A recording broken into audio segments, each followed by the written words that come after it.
Ora boas, neste momento eu quero falar acerca da relação do ego com a dor. A partir de... Eu tenho aqui um título na obra Ensaio sobre Individualismo, um capítulo que é 57, que é o Psicologismo do Egocentrismo. Depois tenho aqui uma parte que eu acho interessante para se perceber de que maneira é que o nosso ego nos faz fugir de nós mesmos, não só através daquilo que a sociedade ou os sistemas ou as instituições ensinam de forma indireta e inconsciente, estar sempre a olhar para os outros, estar sempre a olhar para fora.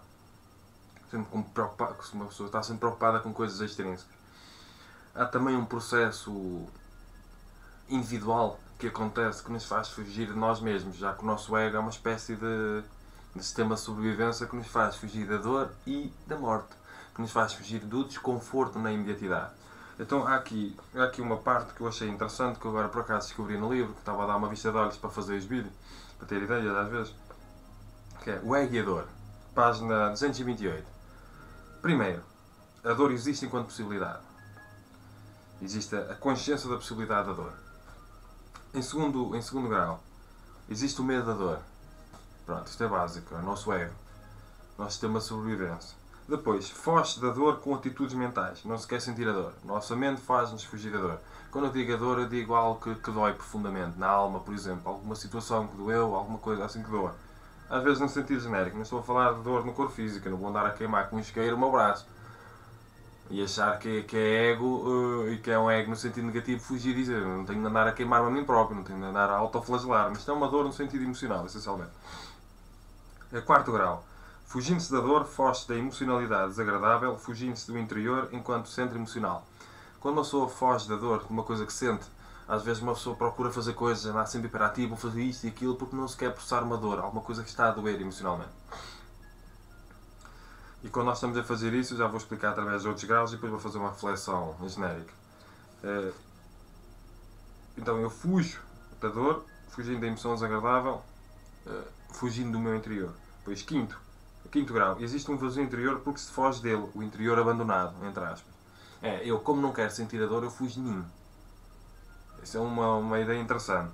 Depois, sexto, procura-se irrealizavelmente colmatar o vazio interior com elementos extrínsecos. Eu vou fazer isto, aquilo, vou estar com aquela pessoa, vou fazer uma data de atividades que eu crio na minha mente como ideais ou como fundamentais, muitas vezes de forma inconsciente, para fugir daquilo do meu vazio interior. Porque eu, quando fugi da dor, eu fugi de mim mesmo. Ao fugir de mim mesmo, eu criei um vazio interior. E ao ter o vazio interior, eu procuro colmatar com elementos extrínsecos. É o nosso ego, a nossa mente.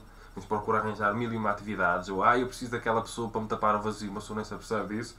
E esse vazio que se criou quando se começou a fugir de uma dor que não se quer resolver interiormente.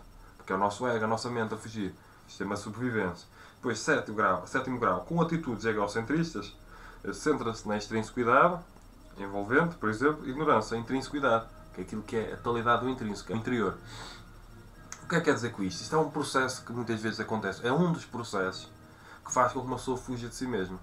O nosso ego, a nossa atitude mental egocentrista, é uma espécie de sistema de sobrevivência. Não está preocupado em sentir dor, ou sentir o amor, não está preocupado com a sensibilidade.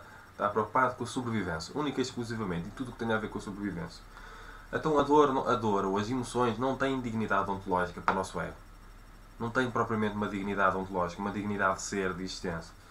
Então, quando aparece alguma coisa que doa, o nosso ego diz-me fugir disso.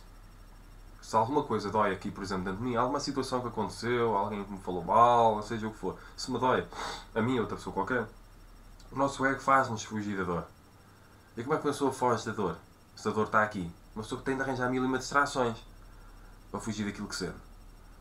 E depois, quando uma pessoa arranja mil e uma distrações para fugir daquilo que sente onde? Interiormente, uma pessoa começa a fugir de si.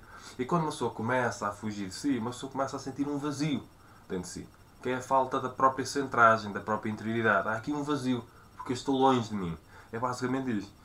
E quando uma pessoa começa, e depois uma pessoa fica com o interior abandonado, entre aspas, e depois uma pessoa tende a arranjar mil e uma coisas à sua volta, às vezes as aparências, ou procurar reconhecimento dos outros, toda uma data de coisas, a atenção, tem tudo a ver com o facto de ter um vazio interior e que estou à espera que os outros preencham.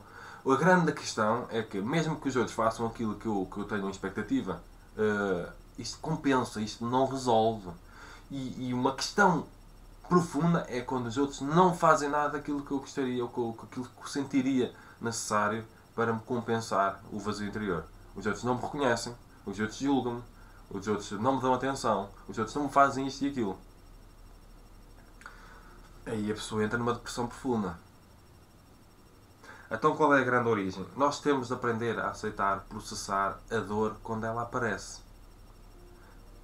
Quando uma pessoa não processa a dor, começa a vir o sofrimento. Quando uma pessoa não processa as dores que aparecem, as dores emocionais, quando uma pessoa não resolve todas aquelas dores que aparecem no dia a dia, das perdas que uma pessoa tem, quando uma pessoa não faz os lutos interiores, uma pessoa começa a fugir de si e ao fugir de si começa a criar um vazio cada vez maior dentro de si, uma solidão cada vez maior, porque a solidão é falta de ser. A solidão é um problema individual, não é um problema relacional.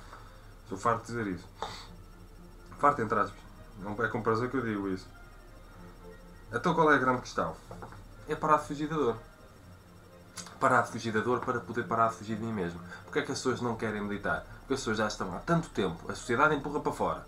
A pessoa sente uma dor, não quer resolver, porque a sociedade não ensina as pessoas a resolverem-se interiormente. Então a pessoa foge com isto, foge com aquilo, depois cria a ilusão que os antidepressivos vão resolver alguma coisa, não resolvem nada, só abafam o processo emocional necessário. Inibem a pessoa de sentir verdadeiramente. E não pode ser assim. Então começar logo ao início, a meditação é boa, mas começar logo ao início a procurar desativar o ego. Procurar perceber que processar a dor é importante, é fundamental para se resolver as emoções. Então uma pessoa tem que começar logo ao início a entender a necessidade de se dignificar a dor. A emoção desagradável, ela precisa ser processada. As tristezas precisam de ser sentidas. A vida é dual, ora traz alegria, ora traz tristeza. Uma pessoa precisa de aprender a processar a dor, para não criar bloqueios emocionais, que depois geram doenças psicossomáticas. Então, quando uma pessoa para de fugir da dor, uma pessoa começa aos poucos, e a fazer exercícios de interiorização, uma pessoa começa aos poucos a resolver o seu vazio interior, que deixa de tentar colmatar com coisas exteriores. Com coisas que têm muitas vezes a ver com a aparência, que toda uma data de coisas que o nosso ego diz que resolve o vazio, mas não resolve. O poder, a afirmação, a fama, toda uma data de coisas, não resolve nada. A atenção dos outros, o reconhecimento, nada disso resolve o problema interior. Então, o que nos faz fugir do interior, além de ser uma data de arquétipos sociais que não nos permitem olhar para dentro, que nos dizem o que é que nós temos ou não temos de fazer, e que mais destrói o ser do que constrói, o que nos faz fugir do interior é também a dor que nós não aceitamos processar. E como nós não queremos sentir aquela dor, não queremos resolver, nós começamos a arranjar mil e uma atividades com os outros. Temos de estar sempre fora de nós, sempre ativos fora de nós, sempre proativos. E não paramos para sentir, não paramos para nos sentir.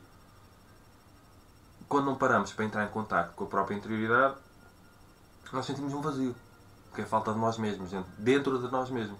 Nós somos centrados fora em vez de estarmos centrados dentro. Essa é a grande questão. O individualismo pretende provocar a centragem no individual. O individualismo, esta orientação doutrinária, não tem a ver com um ego e com um maquiavelismo. Eu estou sempre a dizer isto que é para as pessoas interiorizarem. Tem a ver com uma necessidade da individualidade, centrar na sua individualidade para poder resolver, por exemplo, essas questões. Que é a questão da solidão, que é a questão da falta de autoestima. E até para poder criar uma boa, uma saudável relação com o dinheiro. Porque quando uma pessoa está centrada fora de si, quando uma pessoa tem um vazio interior, a pessoa inconscientemente, o ego dispara, inconscientemente vai procurar colmatar esse vazio com o poder, com tudo aquilo. Depois vai trabalhar demais para ganhar dinheiro rápido, o mais rápido possível. Vai enganar os outros, vai fazer mil e uma coisas. Vai ficar doente, porque já está doente. Nós, às vezes, para podermos ter uma saudável relação com o dinheiro, nós precisamos de ter paz, precisamos ter autoestima. Porque senão nós vamos usar o dinheiro, em vez de usarmos o dinheiro para dar continuidade com uma extensão da própria felicidade, nós vamos usar o dinheiro para tentar compensar a falta de autoestima. Isso não resolve nada.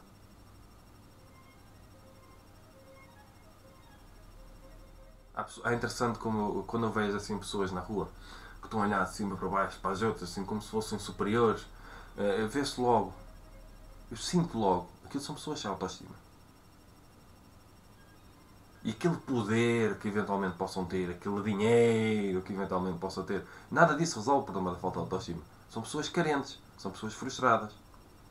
Uma pessoa arrogante que olha para baixo para os outros, que é sempre a sentir-se superior aos outros, é uma pessoa doente, é uma pessoa frustrada, é uma pessoa insatisfeita, é uma pessoa sem autoestima. porque há aqui um vazio. É porque tem um ego muito ativo. E para poder começar a resolver esse vazio, essa frustração, essa solidão, essas dores que precisam ser resolvidas, precisa-se começar a dignificar ontologicamente a emoção desagradável. A dor, é preciso processá-las para se poder resolver e para se poder libertar das depressões quando elas existem. E para isso uma pessoa precisa de parar de fugir de si mesma também. Parar de fugir da dor e parar de fugir de si mesmo. Porque o nosso ego, além de fugir da dor e da morte e do desconforto na imediatidade, em que uma pessoa não se coloca em causa porque é mais confortável culpar os outros e é desconfortável uma pessoa colocar-se em causa, além de fazer isso,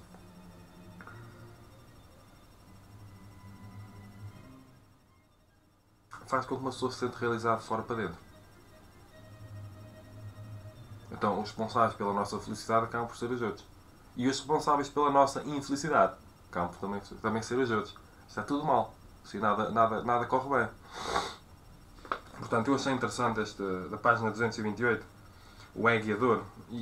Mas pronto, o capítulo começa na página 225, o 57, Psicologia do Egocentrismo. Considero importante, se as pessoas estiverem interessadas, que leiam e esclareçam. E também para perceberem melhor que tipo de individualismo é que eu proponho e o que é isto da ciência filosófica e individuologia, para ajudar os indivíduos a realizarem-se como indivíduos, na questão individual, e não apenas meramente relacional. Porque tudo começa de dentro para fora, do individual para o social, do individual para o relacional, do individual para o extrínseco. Portanto, acho que para este vídeo está tudo e cumprimentos filosóficos.